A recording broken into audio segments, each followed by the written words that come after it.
excels in those areas of physics which were considered to be the most difficult.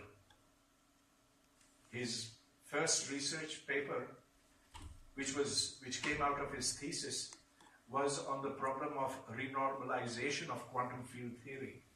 And just to tell you in a few words what that means, you take an electron, that electron is always emitting photons, and then it is catching those photons back.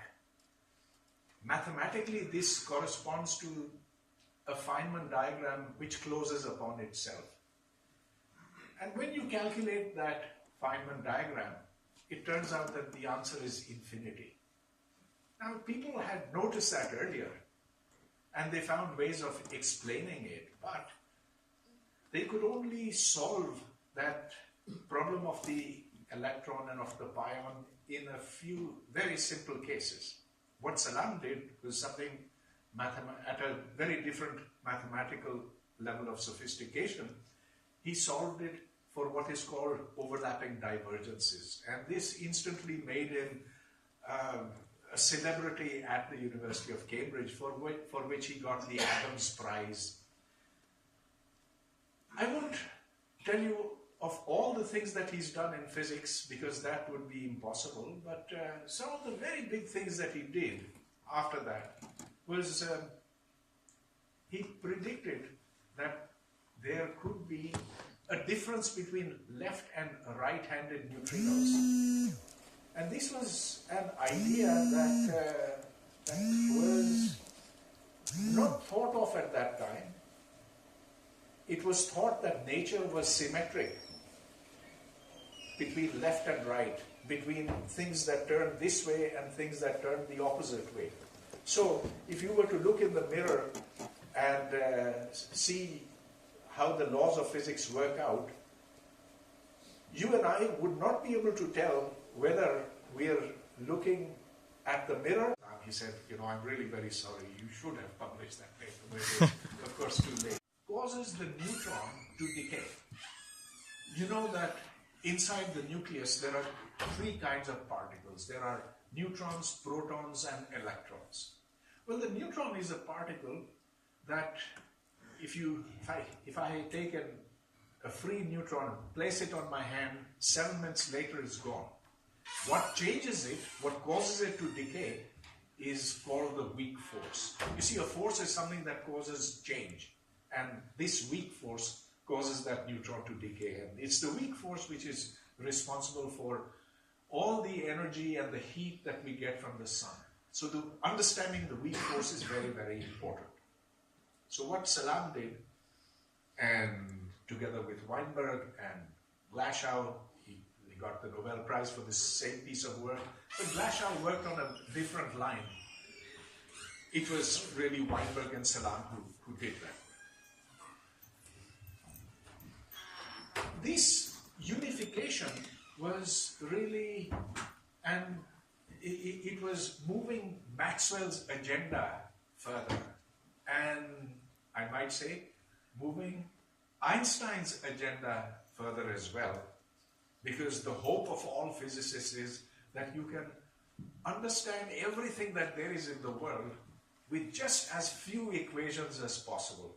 And therefore, the forces in nature, in our ideal world, in the physicist's ideal world, would be reduced into just one mathematical form. That form we call the Lagrangian, but you don't have to worry about that. Well, Salam did this work in 1968. He got the Nobel Prize for this in 1979. But he didn't stop over there. He was all the time experimenting with new ideas. Ideas would keep bubbling up in his mind.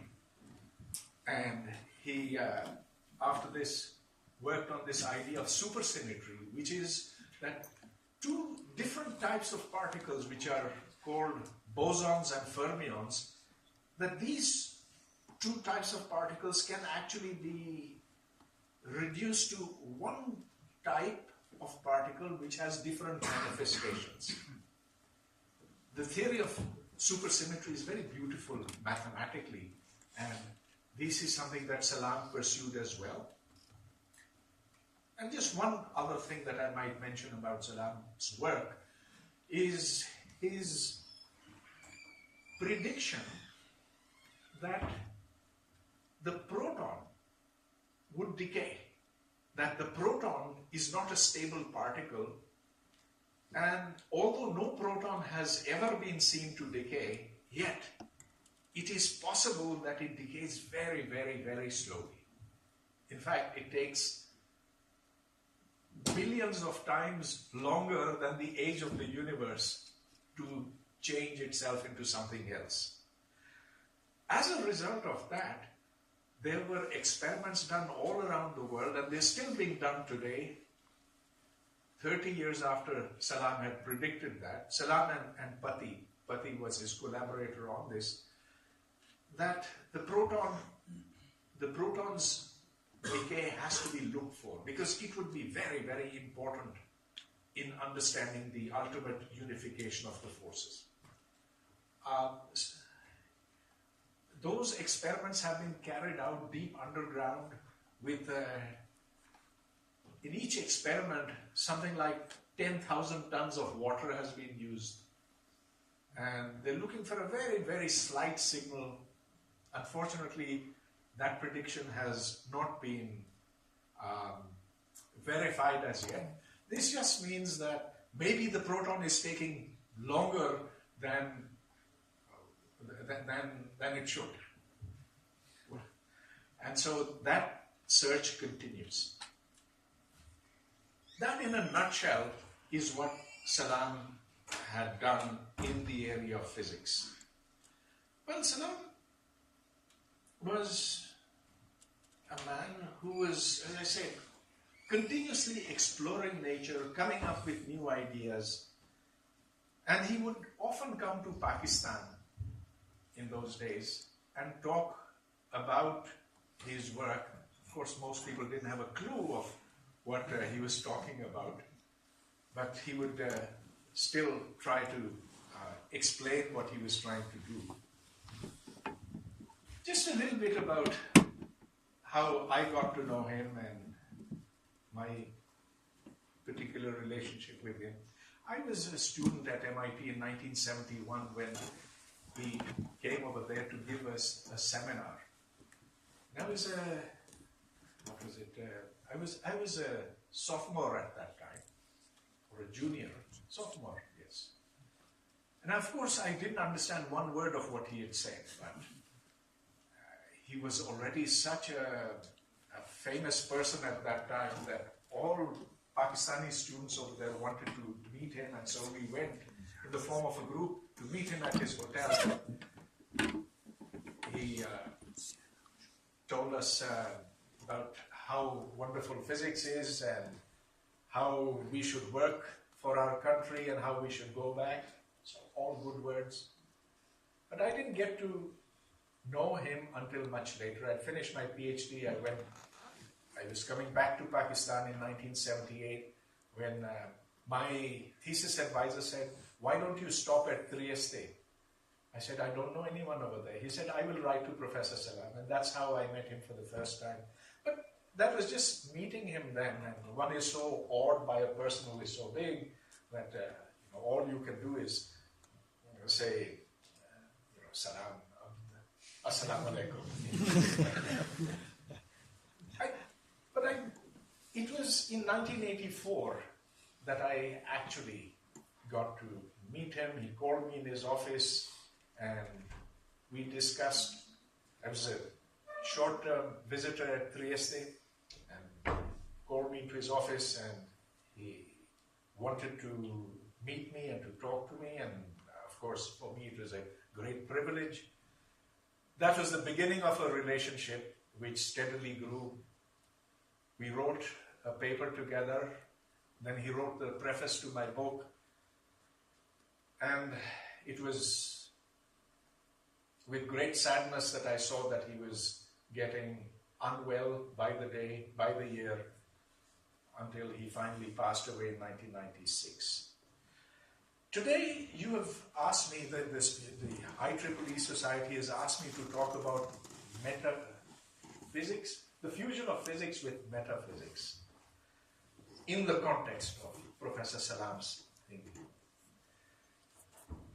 I'm happy to do that because Professor Salam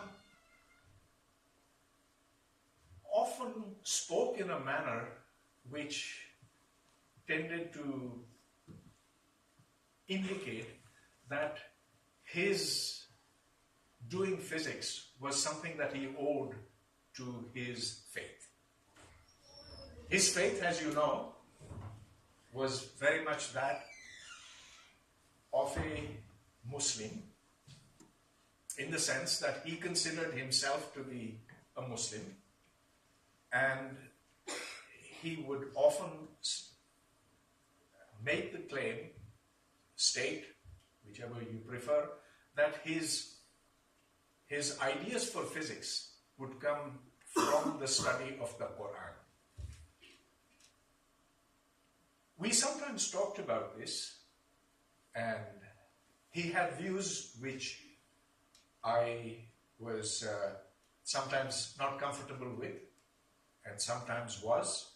But instead of my telling you exactly what he thought, I thought it would be best to show a little video that I made. It's only 10 minutes long. After which I'll talk about the issues of science and religion in more general terms. I won't speak for very long, and then we shall have an open discussion on this subject. It's one which worries the mind of many people around the world, and I'm sure it worries your minds as well. So if we can have that movie, and then we'll take it up after that. Turn off the lights.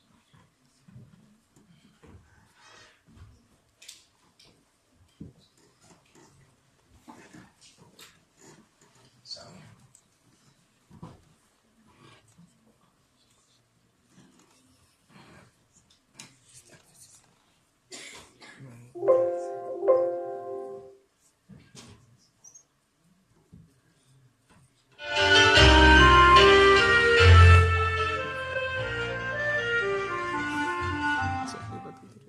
How does modern science look upon matters of faith and religion?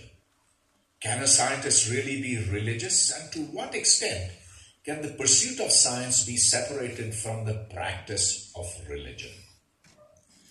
These are very perplexing questions, and depending upon which scientist you talk to, you'll get different answers. But it's very interesting to compare the views of two very great scientists and some of the most brilliant thinking minds who have reflected upon the fundamental constituents of matter and the fundamental forces in nature.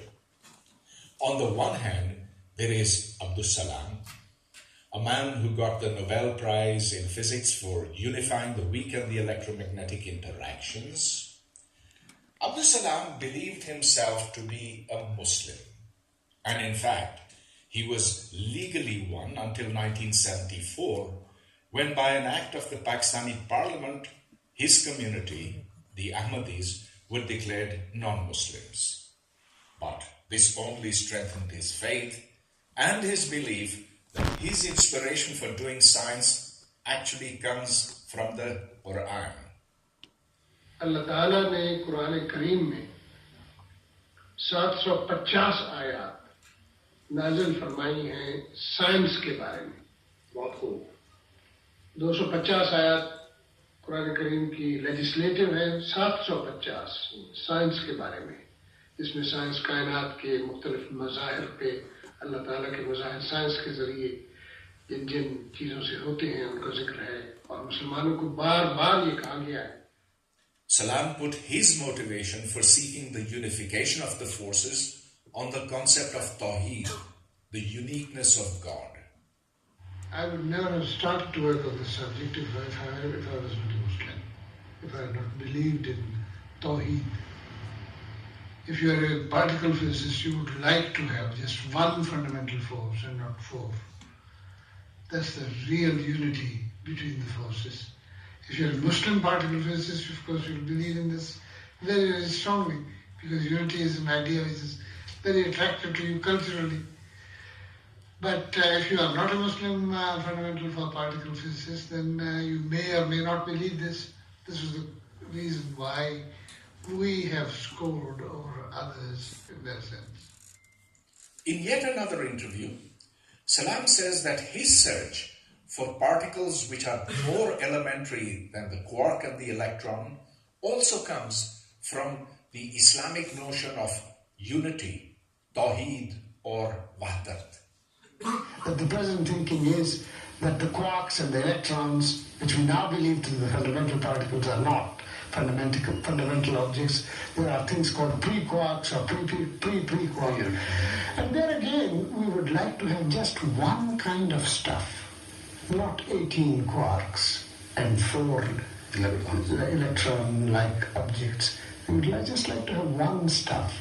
And then that stuff should be similar, should have the same properties as the force and matter. But why? Why we are so fascinated by this oneness? For my case, it's clear. It's the Wada, which comes from Islam. Wada in Islam. Salam's work, of course, was excellent physics. It earned him the Nobel Prize, and we got a deep insight into the fundamental constituents of matter. But on the other side of the Atlantic was Steven Weinberg, who had arrived at the same theory almost simultaneously. In fact, just a few months earlier, he had published his paper on the unification of weak and electromagnetic forces. But Weinberg has a very different outlook on life and on religion. Here is what he has to say. The God of traditional Judaism and Christianity and Islam seems to me a terrible character.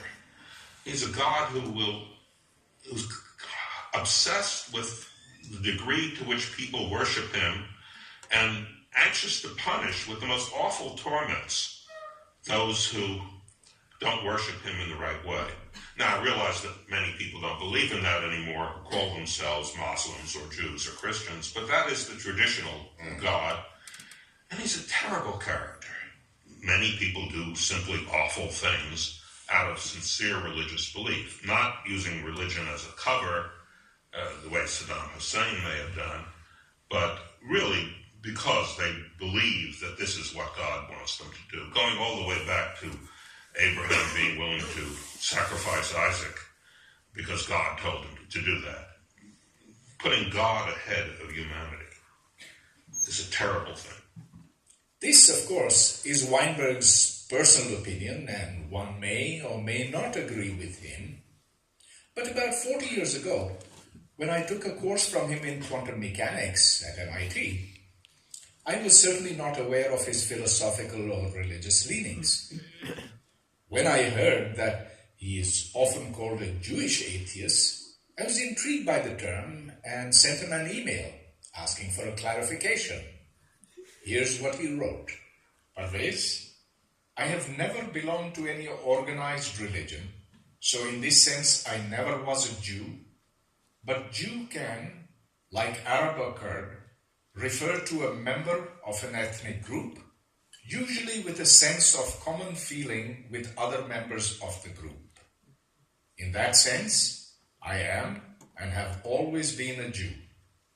I suppose that you could say that I'm an ex-deist, as I had some vague belief in God until about age 10. Always, Steve. Weinberg's point of view is clearly the diametrical opposite of Abdus Salam's, and yet these two great minds came to exactly the same theory of physics, the nature of fundamental particles, a view into the very guts of nature, in spite of having these very different philosophical attitudes. So how is this possible? About 25 years ago, I wrote a little book. It's called Islam and Science, Religious Orthodoxy and the Battle for Rationality. I requested Professor Salam to write the preface, but didn't really expect that he would agree because we have such a different point of view on some matters. But to my great surprise, he he not only agreed, but he wrote. In fact, I do not disagree with Dr. Hoodbhoy on anything that he has written in this book. And then he goes on. I'll just read a part which is relevant to the issue of unification of Weinberg on the one hand and Salam on the other doing the same thing. He wrote, "The author also quotes Steven Weinberg's and my research and says it made no basic difference to our work whether I was an avowed believer and Weinberg an avowed atheist. I can confirm that he is right. We were both geographically and ideologically remote from each other when we conceived the same theory of physics for unifying the weak and the electromagnetic forces. If there was any bias towards the unification paradigm in my thinking, it was unconsciously motivated by my background as a Muslim." In 1986, Salam and I wrote the preface to a book. It was by two scientists, John Ziman and Michael Moravcik. It's called On the Road to Worldwide Science. I'll just read a few lines from this essay. "One can persuasively argue that science is the natural outcome of human intelligence. Rational man has emerged from the realms of biological evolution, endowed with innate mental structures capable of abstract thought. Epistemological and linguistic research bring evidence that humans are intricate pre-wired computers needing only external stimuli to set cognitive and creative processes into operation." This is co-signed by Abdus Salam and myself. To conclude, a lot of people these days want to extract scientific facts from various holy books. But this is so utterly useless. As the example of Weinberg and Salam shows so brilliantly, a scientist can have this ethnicity or that. He can belong to this country or that country. He may have this religious belief or no religious belief, as in the case of Weinberg, and yet they can all agree. This is so reassuring in a world where there are so many differences and divisions within us, but we can all agree on a basic measure of what is true.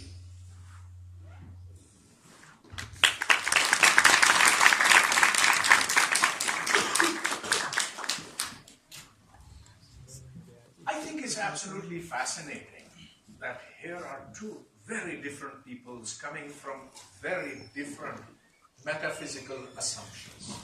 I've used the word metaphysical for the first time. Metaphysical means beyond physics. So, Weinberg, Salam. But these are just two examples. Let's look back at the history of science. In fact, let's look at the history of Muslim science. I won't call it Islamic science, I'll call it science, Muslim science. It is science done by Muslims. So take, for example, Ibn Sina. Ibn Sina was a natural genius. At the age of 7 years, he had become a Hafiz-e-Quran. At the age of 10 years, he had read Aristotle. He was incredible. And so, you have Ibn Sina then come up with a theory of medicine. And he becomes an authority not just on medicine, but also on mathematics at that time. He does experiments on physics, and he's doing what geniuses do. But the book that he writes, which is now it's the canon of medicine. It remained that for a very long time.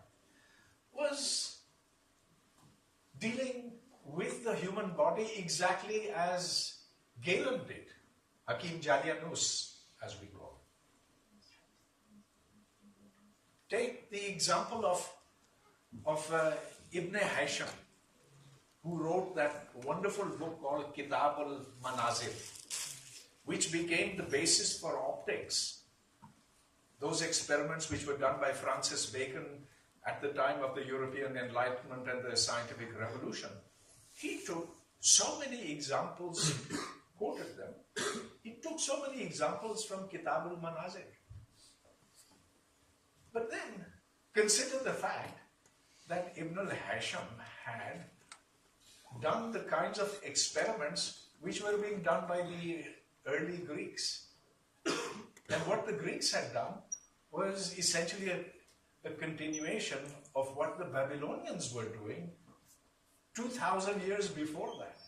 So, the point is that science is done by scientists in exactly the same way, because they're dealing with the physical universe, and the physical universe doesn't allow your metaphysics to get in the way.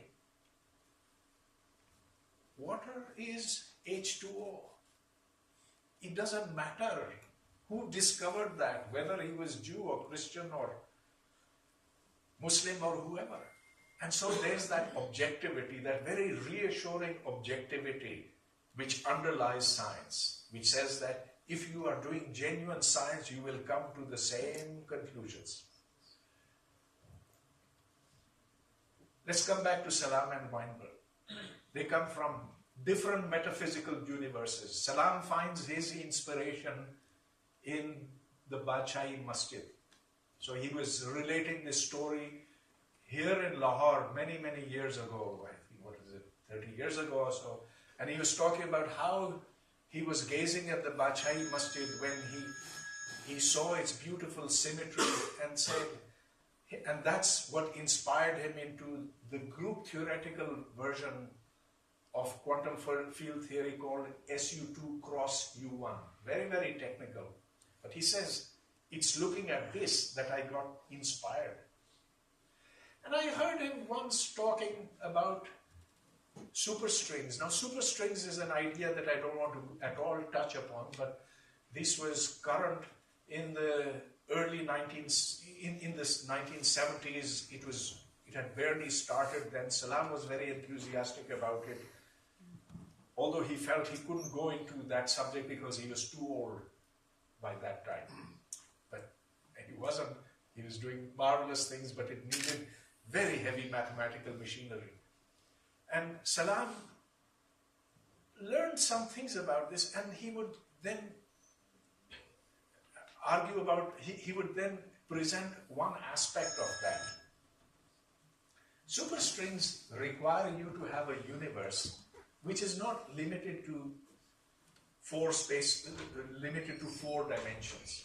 See, we live in a 4-dimensional space, 3 dimensions of ordinary X, Y, and Z, and the 4th dimension is time. But superstrings require you to live in a space that is 10-dimensional. So there are 6 dimensions that you and I cannot see, but which have to be there for the consistency of quantum mechanics and general relativity.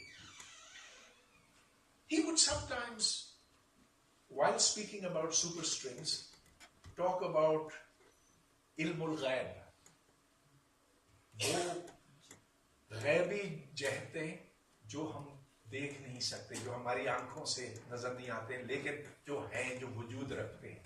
So he would sometimes talk about that. And once I said, Professor Salam, you really can't do that, because you're indicating as though there is something metaphysical over here, when in fact we are dealing, even with 10 space-time dimensions, we're dealing with something that has physical reality.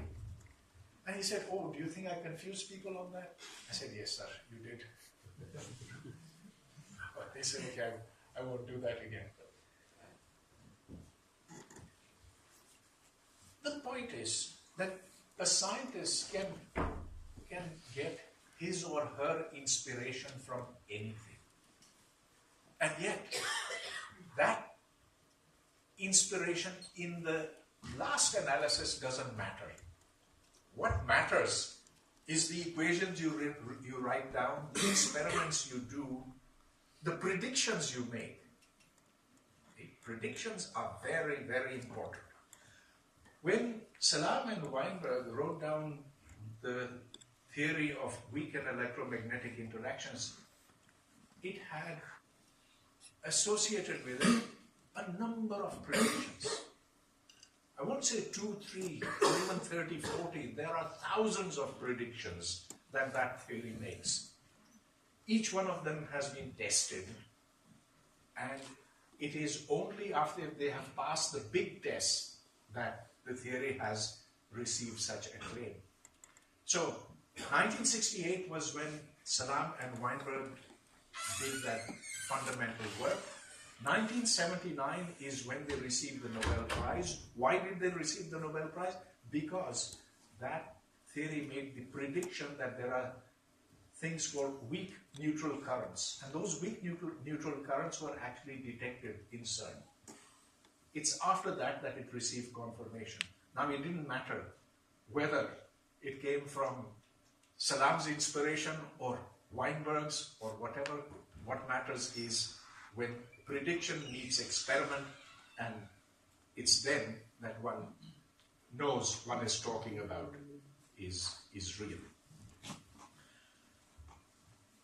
One last thing before I end, so that we can have a discussion on these very deep issues. It is sad that we in Pakistan have conflated science and belief to the point where we have sacrificed our future in science, where we attempt to marry every scientific discovery with some verse or some words or some ayat of the Holy Quran.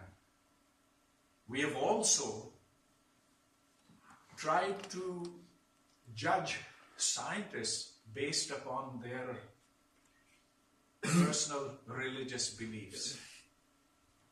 And there can be no greater loss to Pakistan in science than to have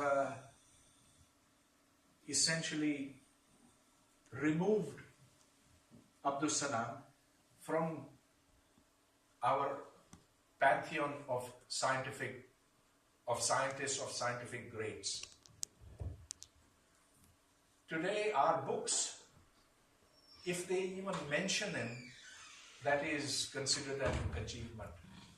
Here is a man who should have been celebrated for what he did across Pakistan, across the Muslim world, and yet he is, as you know, a person who has been subject to intense religious prejudice. When he received the Nobel Prize in 1979, he came to Pakistan and he was received by General Ziaul Haq. But he could never come to my university, Quaid-e-Azam University, because the students there from the Islami Jamiyat-e-Talaba said, "Agar ye shakhs yahan aaya to hum iski taangein tod denge." So the one department in Pakistan where Salam's work could have been understood, he was not allowed to enter that. Punjab University, forget it. Karachi University, he tried, forget that as well. It is such a tragedy for the Muslim world, which for the last 1,000 years has produced no scientists of any caliber at all, with the exception of 3. Salam. Physicists, I mean. Physicists, only Salam, but if one broadens it to scientists in general, we have 2 other Muslim Nobel Prize winners, or at least those who say that they are Muslim. One was Ahmad Zewail of Egypt. He died 2 years ago. And the other was Aziz Sarkar.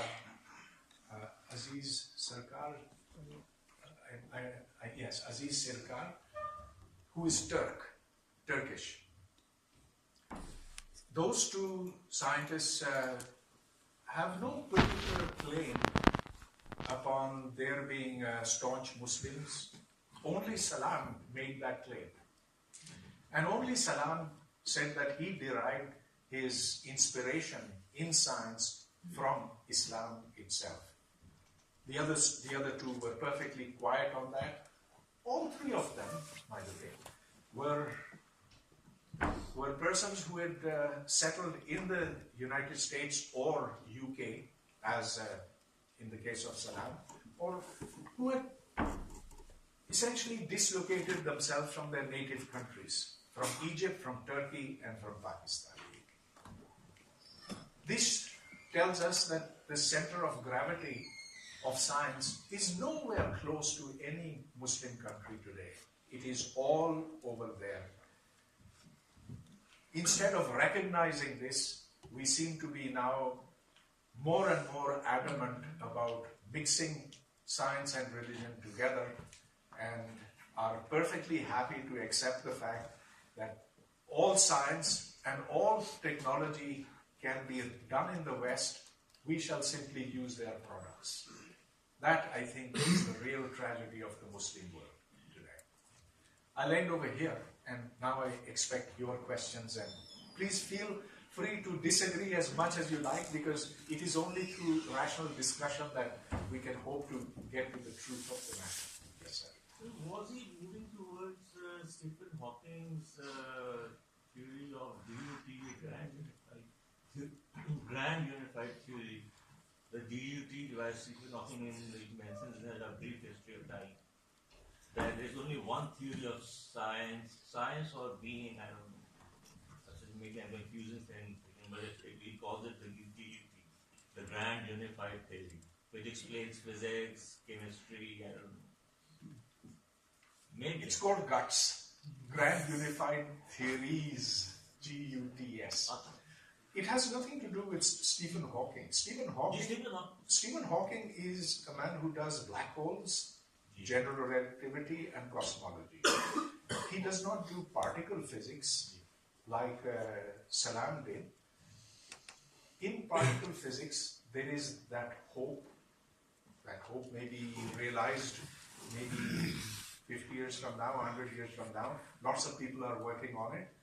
That hope is that the theory of superstrings, which I had mentioned earlier, would combine all the forces of nature. So the weak, the electromagnetic, the strong, and gravity would get fused into one single force.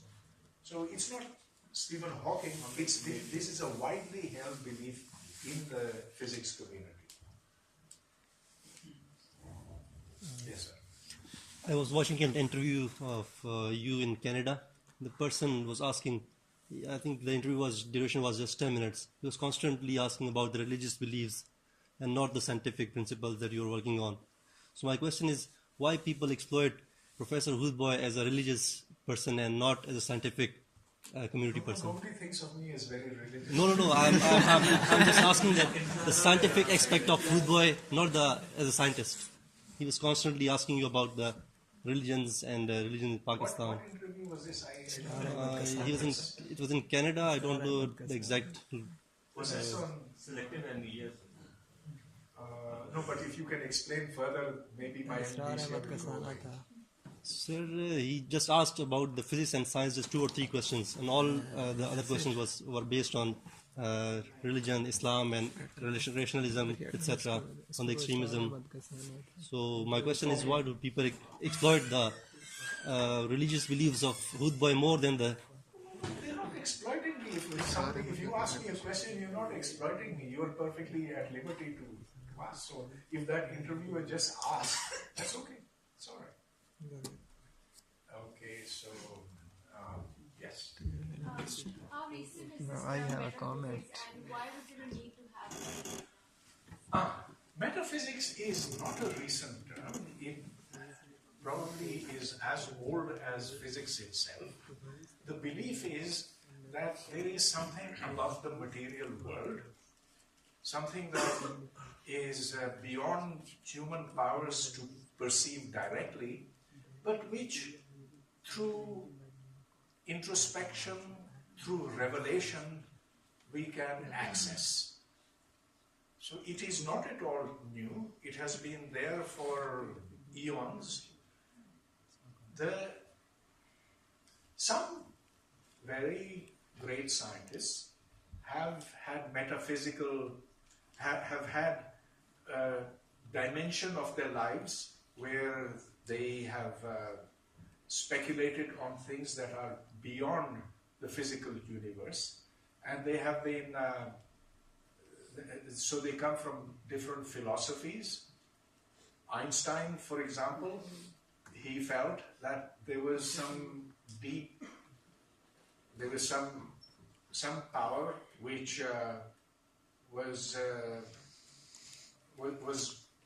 beyond human ken, and he allowed that sometimes, once very importantly, to influence his way of doing physics.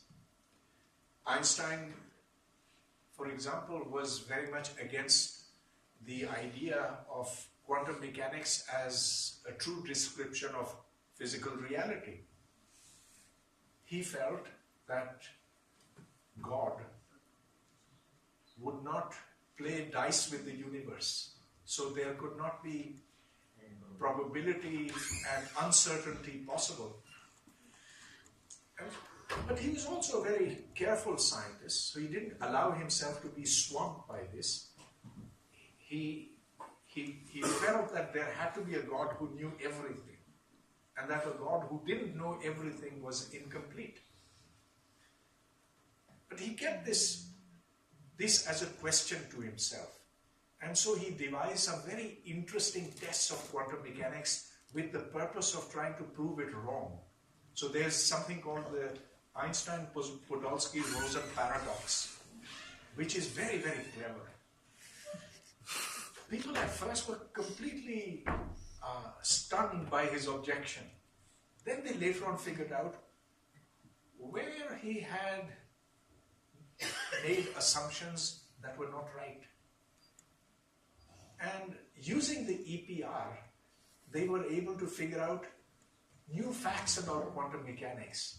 And so one day, when quantum computers take over these ordinary classical computers, in part it will be because of Einstein's contributions.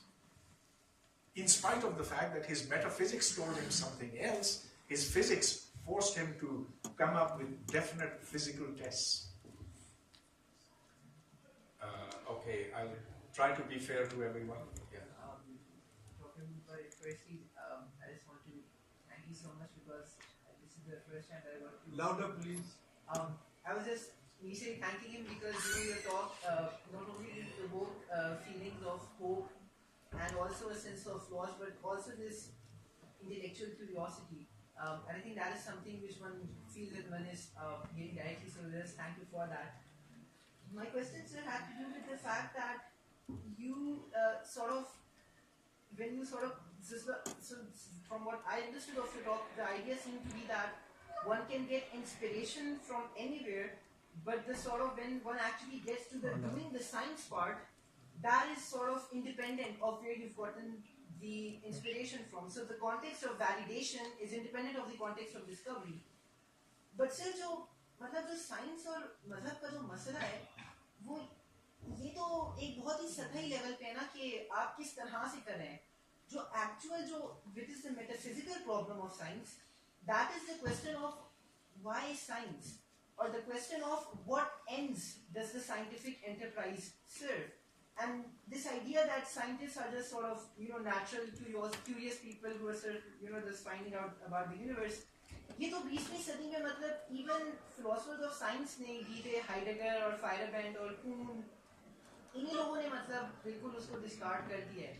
तो ये जो सवाल है कि science किस paradigm में होगी, किस मकसद के लिए होगी, यहाँ भी वो मसला आता है ना कि मजहब कुछ और कहता है और मॉडर्न साइंस जिन फिलोसॉफिकल असम्पशंस पे खड़ी है, जो एनलाइटनमेंट के बाद से स्पेशली कांट वगैरह के बाद से एक खास तरह की फिलोसफी है. असल तो उन फिलॉसफी और मजहब का मसला है ना, वो तो फिर मेटाफिजिकल रियल्म में ही हल होगा. So how do you see that conflict? देखिए, आपने बहुत सारे सवाल एक वक्त पे की हैं। साइंस की सिमत क्या है या क्या होनी चाहिए, इसका फैसला साइंस खुद ही करती है। मिसाल के तौर पर ये ले लीजिए कि कायनात की इब्तिदा किस तरह से हुई। अब ये सवाल तो उस वक्त पैदा हुआ, ये सवाल तो पुराना है, लेकिन इसकी जो तौजीह है वो उस वक्त हमारे सामने आई जब एडविन हबल ने देखा कि दूर की कहकशाएं जो हैं वो हमसे दूर भागती जा रही हैं, और जो जितनी ज्यादा दूर है वो ज्यादा तेजी से जा रही है। तो उसके बाद जब इस पर आइंस्टाइन्स थ्योरी ऑफ रिलेटिविटी का इतलाक किया गया तो कुछ समझ में आने लगा। उसके बाद फिर इस सवाल के ऊपर कि हम इसको जनरल रिलेटिविटी और क्वांटम मैकेनिक्स और जो फिजिक्स के नए दरियाफ्त करदा मज़ामीन थे उनकी मदद से हम इसकी बारीकियां कैसे समझ सकें, ये साइंस ने खुद तय किया। तो ये बात आपकी ठीक है कि कून और फायरबैंड और ये जो फिलोसोफर्स ऑफ साइंस हैं ये कहते हैं कि वो ये सवाल उठाते हैं कि साइंस की सिमत कौन तय करता। उसका एक बड़ा जवाब तो ये कि साइंस खुद तय करती। अच्छा, ये प्योर साइंस की बात है।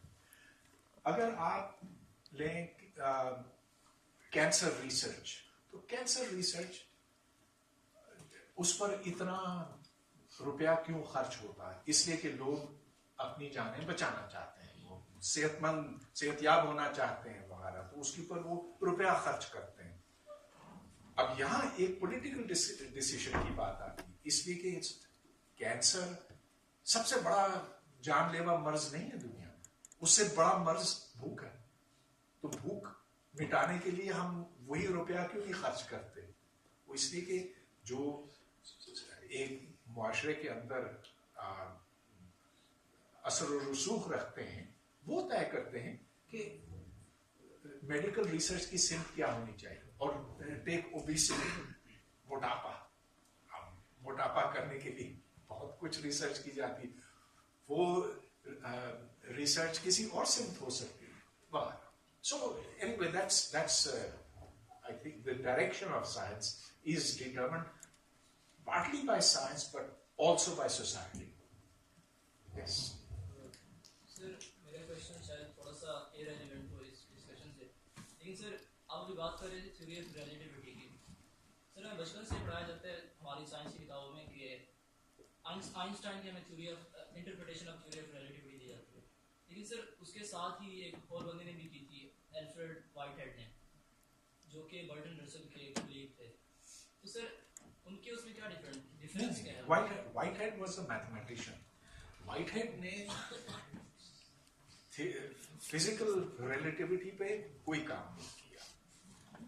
बर्टन रसल ने एक किताब लिखी थी for popular consumption, the ABCs of relativity, लेकिन वो खुद फिजिसिस्ट नहीं था, वो लॉजिशियन और मैथमेटिशियन था। Sir, do you think that religious experience has an epistemic value to a certain person as an influencing factor? Repeat and state it louder so that everyone can hear you. Sir, religious experience to a certain individual, does it have a sort of an epistemic value? Epistemic in the sense that does it bring real knowledge to him? You could say that. Achha. So indigestion होगी उसको। indigestion होगी तो इसका ख्वाब आता है। indigestion से आप कहते हैं कि ख्वाब आते हैं।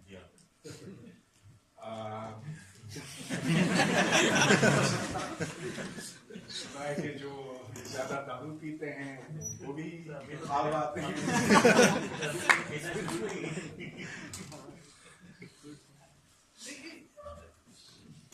वो ख्याल, वो ख्वाब जहां से भी आए, हो सकता है कि उनमें सच्चाई हो सकता है कि ना हो। असल चीज ये कि उसके नतीजे में जो आप थ्योरी कंस्ट्रक्ट करते हैं उस थ्योरी की कुछ पेशेनगोइयां होती हैं, उसका प्रिडिक्टिव पावर होता है। उस प्रिडिक्शन को फिर आप अपने मुशाहिदे, अपने तजर्बे के साथ जोड़ें, तब दूध का दूध और पानी का पानी हो जाता। तो मैं फिर इसी बात पर आता हूँ कि आपकी इंस्पिरेशन जहां से भी आए, असल चीज तो फिर ये है कि what do you actually predict, empirical. Sir मेरे दो सवाल हैं।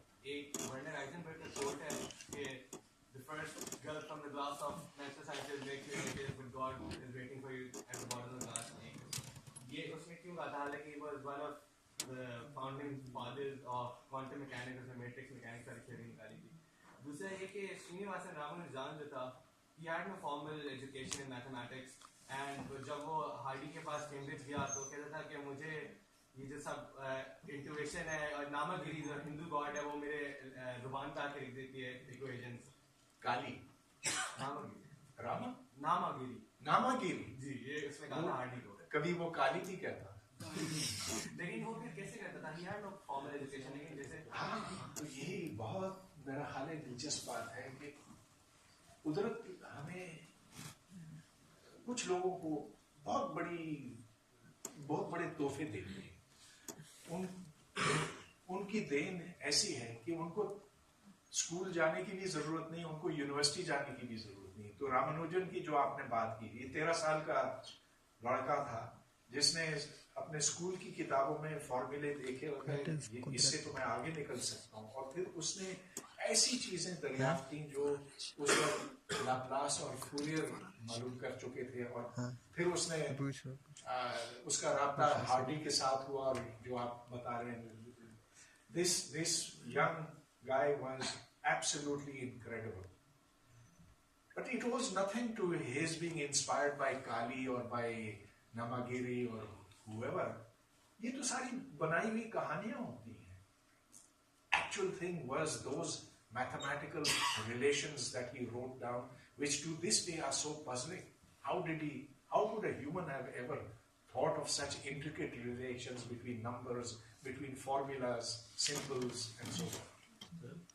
I'm glad you brought up Ramanujan, because he is again a perfect example of what nature's gift to humans can do. Sir, my question was actually it's a compound question. First of all, sir, I would love to know your view on the mind-body problem. ऊंचा बोलने ताकि पीछे. I would like to hear your view on the mind-body problem. Right now we stand almost at square one. Do you see in the future any way that we could reconcile it with our reasoning and whatever limitations we have? Number one. Number two, human beings innately think of or perceive things through determinism or randomness. Now, people like Chomsky are Mysterians, and they say that there is something that's not either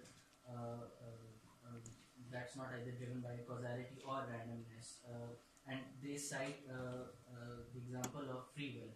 And then there are other people like Sam Harris and Dan Dennett who say that, well, right now we're just not equipped with the right knowledge, but ultimately with research we'll be able to reconcile determinism with the fact that freedom of will is actually an illusion.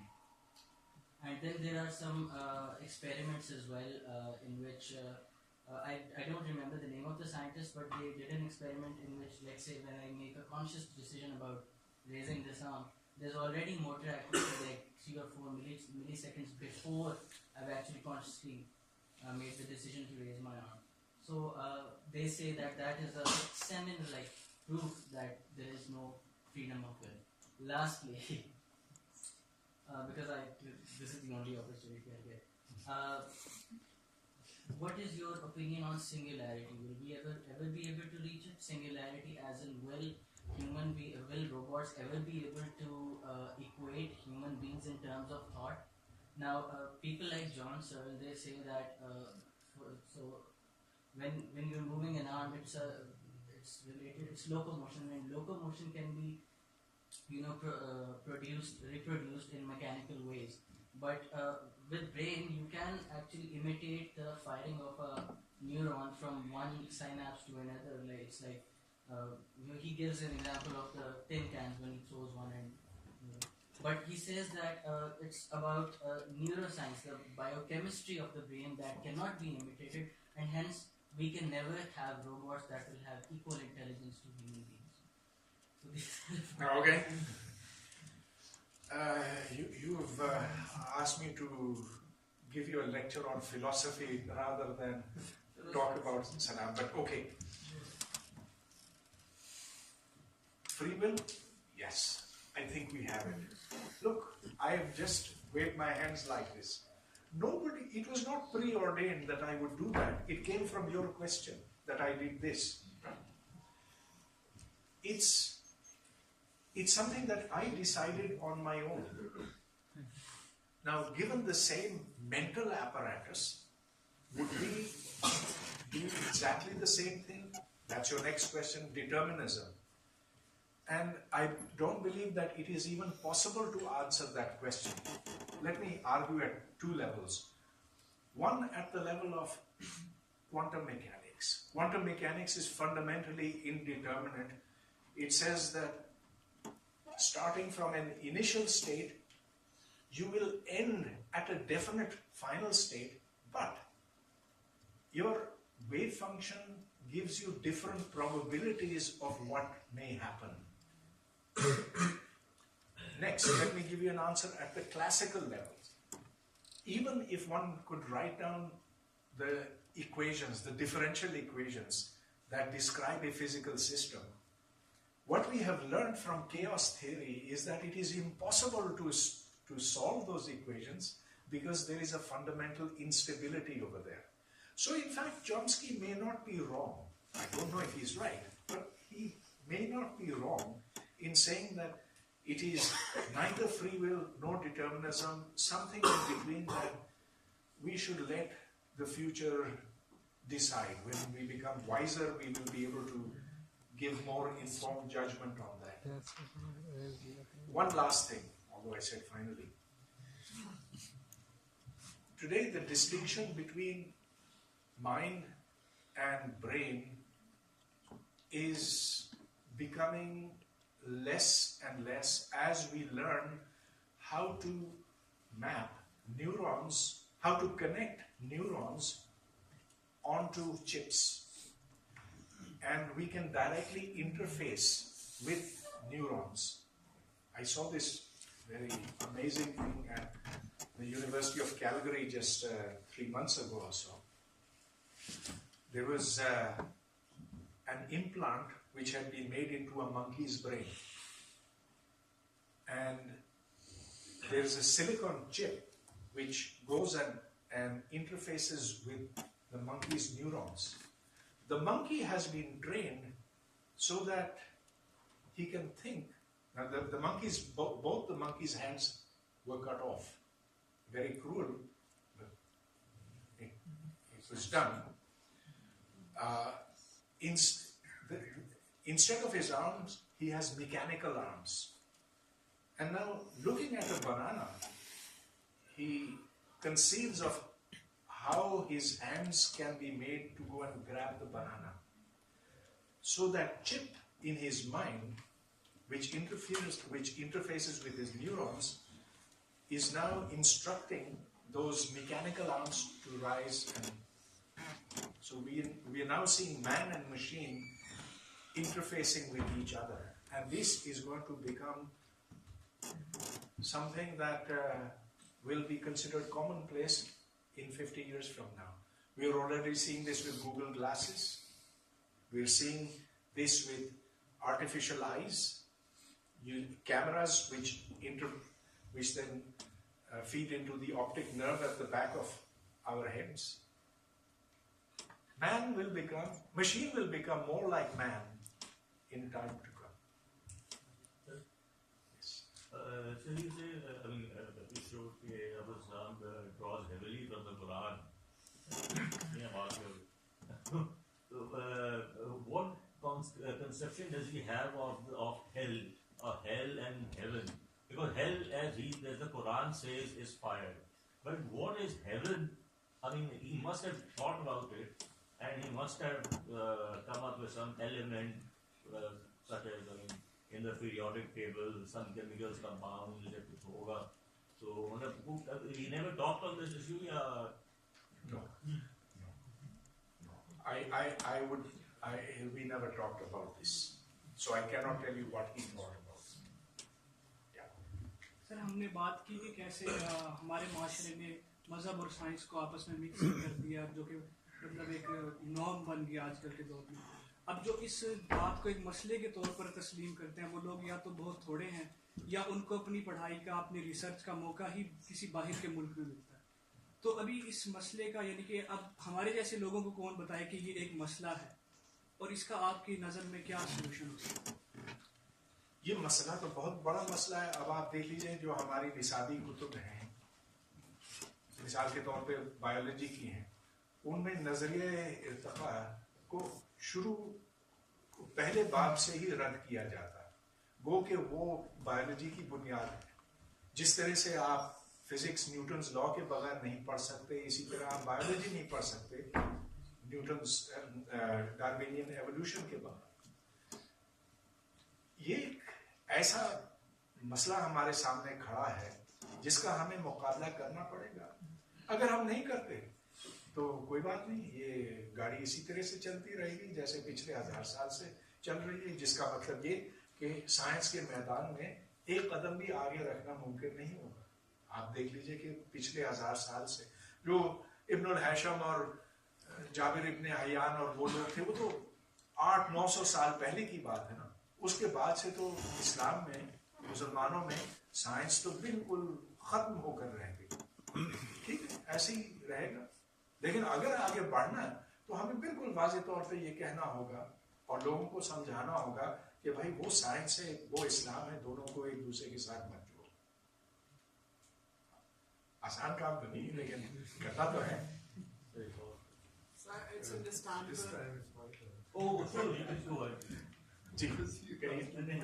Like you said, it's understandable that scientific facts should only come from experiments and not from philosophies and ideas.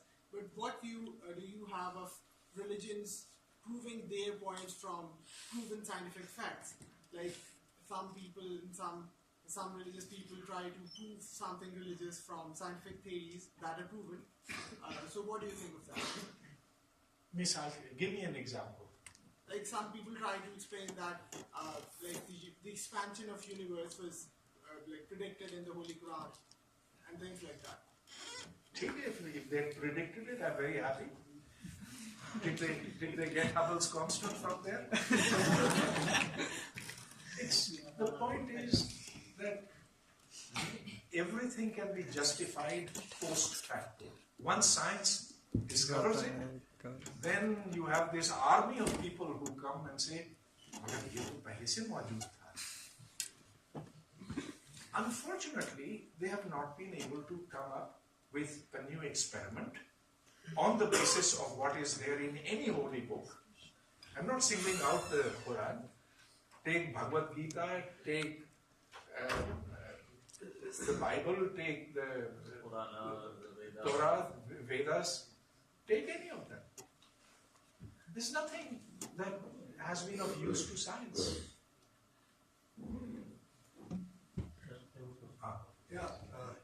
I was thinking whether Abdus Salam's reaction, two kinds of reactions, were driven by an instinctive pushback. For instance, when he was in Europe, he was pushing back against the challenge to his identity as a non-European. And in terms of the certainty of religion in Islam, it is very difficult to believe that he actually adhered to it. But I think his adherence to religion was also a kind of pushback to the persecution that his community was facing.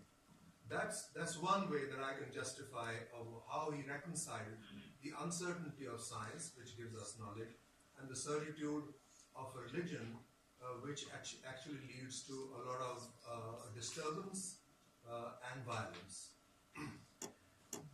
There was a very significant shift in Abdus Salam's personality after 1974.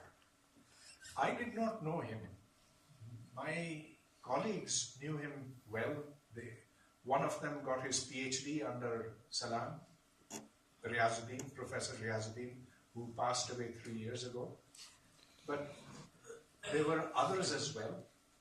Sadly, most of them have now disappeared. They told us, when they would sit around talking about Salam, they would reminisce about the times when he was a very different person. He was liked to have the good life. Nothing wrong with having the good life, and it is not by any means considered it wasn't considered disrespectful by them. They thought that he was a very relaxed kind of person before 1974. But comes 1974, and the persecution of his community starts, and he understood what it meant at that time. He knew that this was something that was not just going to go away, but which would increase in intensity over time, and that caused him to become defensive. And that's, you could see that happening in many different ways. So in the early years when I had met him, he would sign his name Abdus Salam. In my book, which was published in 1979,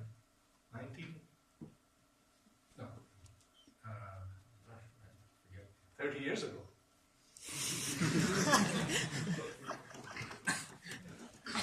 He signed it Muhammad Abdus Salam.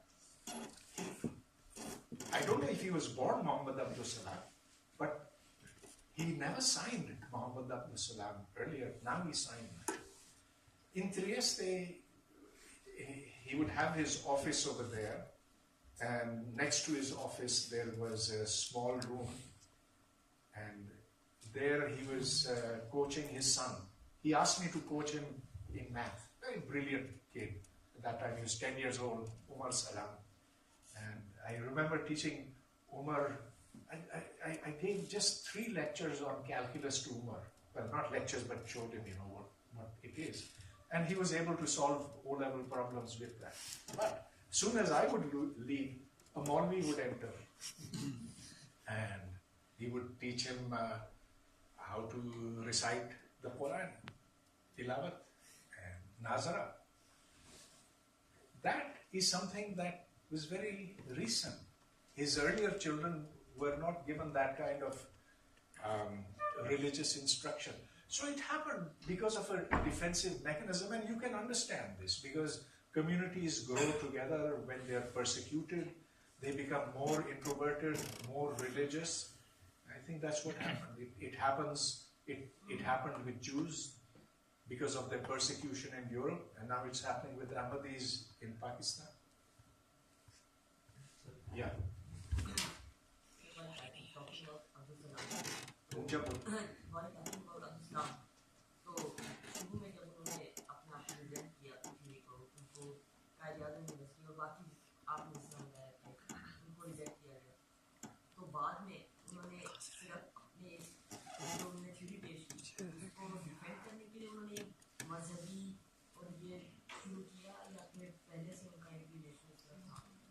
नहीं देखिए, जब 68 में उन्होंने ये unification का काम किया था, उस वक्त मजहब उनके दिमाग के ऊपर हावी नहीं था, जहाँ तक मुझे मालूम है। ये बातें बाद की हैं, तो शायद वो हमेशा से मजहब की तरफ तो माइल थे, लेकिन कभी उसका इजहार इस तरह से नहीं करते थे। तो 74 के बाद न सिर्फ शख्सियत में तब्दीली आई, वो जिस तरह से अपने आप को जाहिर करते थे, उसमें भी तब्दीली आई। What is the problem with us? Quran says Quran is a book of instruction for the whole of your life, right? And then why are scientists always saying there are 321.675 verses in this surah and then 33 bismillahs and what is the mental block over there? I think the block is that science has established itself as such a strong, has established itself as the way of obtaining knowledge about the physical world. It governs our lives. It's the bedrock upon which everything rests. So people who are religious want to claim that religion stands on an equally firm basis. And so they say that science is just one outcome of religion. So that's why they invent these things, that because Bismillah ar-Rahman ar-Rahim occurs so many times, or Bismillah occurs so many times, or this letter occurs so many times, therefore this proves the divine origin of the Quran, etc. I don't think it's really something that is acceptable to science. So maybe we can just have two last questions. People who have yeah. Sir, I want to remind you of a question that you didn't answer the first time on Heisenberg, but I would, his quote, the quote goes like, the first just from the glass of natural science makes you an atheist, but God is waiting for you to go to the glass. But then again, I think that was Isaac Newton. Isaac Newton being a Catholic Christian, while he was at his equation, he was a very good physicist. He was the greatest physicist of all time for me. But he was a staunch believer in religion.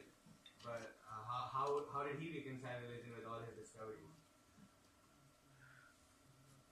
Heisenberg, I don't know what you mean by that quote. So he said something, let him say that.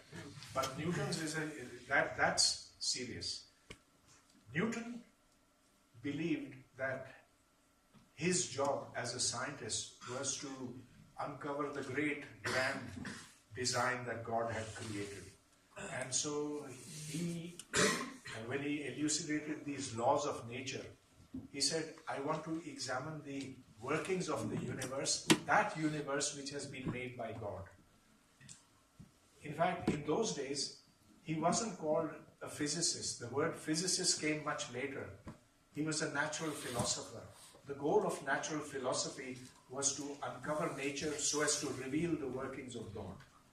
God was there behind it all. Last question. May I add one word about Newton? Newton, of course, adhered to the Christian faith, but he belonged to a very secret sect called Rosicrucians. If anybody found out that he was a Rosicrucian, Christianity would have killed him. So one can't say that he was a conventional Christian. He was a Rosicrucian, which is a secret society based on rationality. He was an alchemist, right? Alchemist was also there are too many hands, but let me take a pick. All right. You consider the short interview with Pervaiz of Dr. Abdus Salam over oneness, and where he claimed that he found a lot of arguments from Quran which delivered him as an inspiration for a lot of the scientific discoveries. So, and if I observe the rest of the talk, we argue that it's not that metaphysics, it's not those ideas and that scripture which motivate the science. It's the end result that should matter. And if we just consider this argument that is the end result that should matter, then I feel like we have negated the emphasis that Dr. Salam has emphasized on over oneness, and really is trying to explain that it's the scripture of the Quran which has led into these scientific discoveries. But we have negated this, and we said that no, it's not the scripture, it's just the objectivity of the science, which is same everywhere. Look, it is the natural instinct of a physicist, of a scientist, to deduce principles and then to reduce them and make them more and more compact until you can write it in that much space. From what is written over there, if you can understand that phenomena and that and every phenomena that is the ultimate success of unification. So today we know that the world is run by material forces. Those material forces can be divided into four. 4 fundamental forces. The hope is that we can distill it further and make it come down to 1. I don't think there is anything particular about Bhadar which, they might have inspired Salam, but this is what every physicist wants. This is what people who are working in Japan are working on in the University of California, everywhere. So, if Salam was inspired by that, that's all well and good. But this is a general goal of physics. Actually, you asked twice, so we can talk privately. Okay, one last. Do you think we as a nation lost a lot by not allowing Salam to build ICTP here in Pakistan? And why the authorities of that time took this drastic decision? Salam took this proposal to Ayub Khan of building a center for theoretical physics in Pakistan, and it was rejected as being too expensive. What if it had been built? I don't think it would have worked. Because what you need is an open atmosphere, freedom. You have to have a society that's willing to accept diverse peoples coming over there and living the way that they usually live. So if you go to Trieste, you will find that there are all sorts of people from Eastern Europe, from South America, from Australia, from Japan, everywhere, and people like us too over there. But it's because Europe is an open society. Italy is even freer than most other European countries. So that's why the ICTP took on over there with support of the Italian government. That support would never have come in a sustained way from different Pakistani governments. So I don't think Salam foresaw how things were to change in Pakistan, and he didn't. Of course, Pakistan was a very different Pakistan in those days, in the times of Ayub Khan. Okay. Sir, Salam to him, was he a materialist or an idealist? I know there are different shades of grey in between, but ask if you vote there. I think he was an idealist. He wanted things that lay outside of the realm of reality. He wanted, for example, they broke the atom and the PS atom.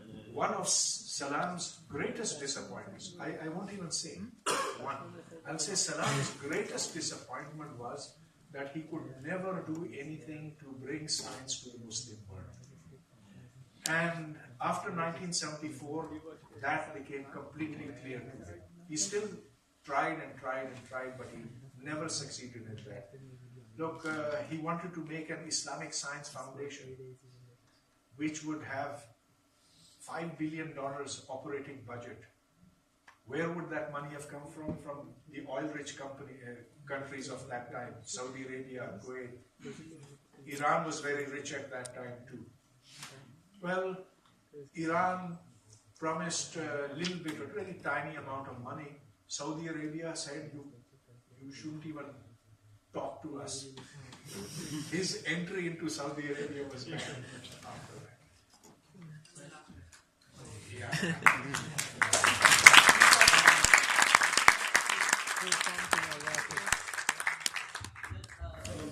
I think there's one question about activism that I want to ask Professor, and I think we all should be listening to it and think about it.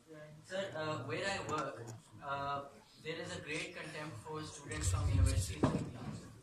वो कहते हैं कि आप तो कल मैं बना देता हूँ मैं उसका वेट कर रहा हूँ परवेज साहब मुझे and he speaks of the miserable conditions they have over there, how panchayat is conducted and all those brutal activities that go along with it. So as activists, they allege us to be too much of they think we're idealists and that we're not familiar with ground realities, we're not pragmatic, and that we are all so delicate, and when we actually go into the field we'll be crushed and stuff like that. So how should we respond to these people, and how should we respond practically?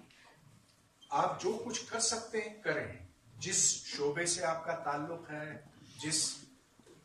जिस माहौल में आप इस वक्त हैं, ادھر جو آپ کو خرابیاں دکھائی دیتی ہیں ان کا مداوع کریں, ان کو دور کرنے کی کوشش کریں. آپ شاید پنچایتوں کے بارے میں کچھ نہیں کر سکیں گے لمس میں رہتے ہوئے, لیکن لمس کے اندر ہی ایسی سوچ ہے جس کا آپ کو مقابلہ کرنا چاہیے اور جو نہیں کیا جا رہا. تو یہ آپ کا بیٹل گراؤنڈ ہے. اس میدان جنگ میں آپ کو باہر نکلنا ہوگا.